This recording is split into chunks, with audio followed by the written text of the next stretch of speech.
கர்த்தருடைய பரிசுத்த நாமத்துக்கு மகிமை உண்டாவதாக. இன்றைக்கி கூட லேவியராகமம் 10வது அதிகாரத்தை பார்க்க போகிறோம். இந்த அதிகாரத்தில் ஆரோனோட குமாரர்கள் நாதாப் அபியூ அப்படிங்கிறவங்க அவங்க ஒரு அந்நிய அக்கினி தேவன் கட்டளையிடாத ஒன்றை கொண்டு வரதுனால அவங்க தேவனுடைய கோபத்தினால பட்சிக்கப்பட்டு அவங்க என்ன பண்ணுறாங்கன்னா இறந்து போகிறாங்க அவருடைய சந்நிதியிலே. உடனே என்ன பண்ணுறாங்கன்னா கர்த்தர் பரிசுத்தம் பண்ணப்பட்டவங்க தான் என்ன பண்ணணும், என் கூட சேரணும், அப்போ ஜனங்களுக்கு முன்பாக மகிமை என்ன பண்ணுவேன், நான் வெளிப்படுவேன்னு சொல்கிறாங்க.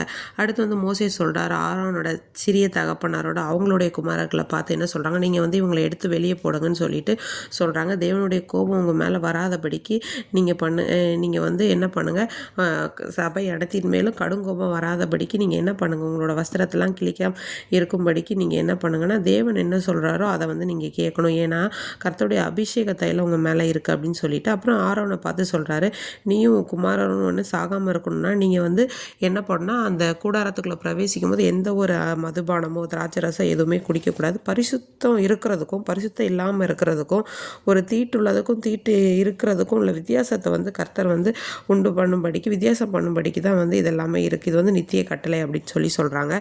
அடுத்து மோசேயை ஆரோனை அப்புறம் மீதியாக இருக்கிற அவங்க குமாரெலாம் பார்த்து சொல்கிறாங்க, நீங்கள் இந்த தகன பலியில் மீதியாக இருக்கிற போஜன பலியை எடுத்துகிட்டு புளிப்பில்லாததாக பூசிங்க, அது மகா பரிசுத்தமானது அப்படின்லாம் சொல்லிட்டு சொல்கிறாங்க.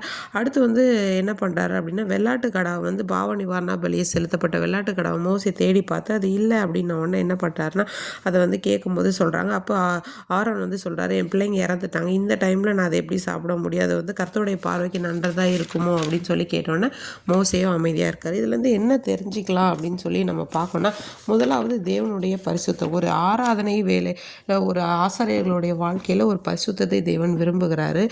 நம்ம எல்லாருடைய வாழ்க்கையிலும் தேவன் கட்டளையிடாத ஒரு அந்நிய அக்கினி அது நம்ம என்ன பண்ணணும், பரிசுத்தத்தை உணர்ந்து செயல்படக்கூடியவர்களாக இருக்கும்போது தேவன் நம்முடைய வாழ்க்கையில் என்ன பண்ணுவார் அப்படின்னு சொல்லி பார்த்தோன்னா செயல்படுறோம். அதே போல் இந்த ஆராதனையோட அந்த பலியின் விதிகள்னு சொல்லி பார்க்கும்போது அவங்க மது திராட்சை ரசம்லாம் என்ன பண்ணலாம், குடிக்கக்கூடாது அப்படின்னு சொல்லி சொல்கிறாங்க.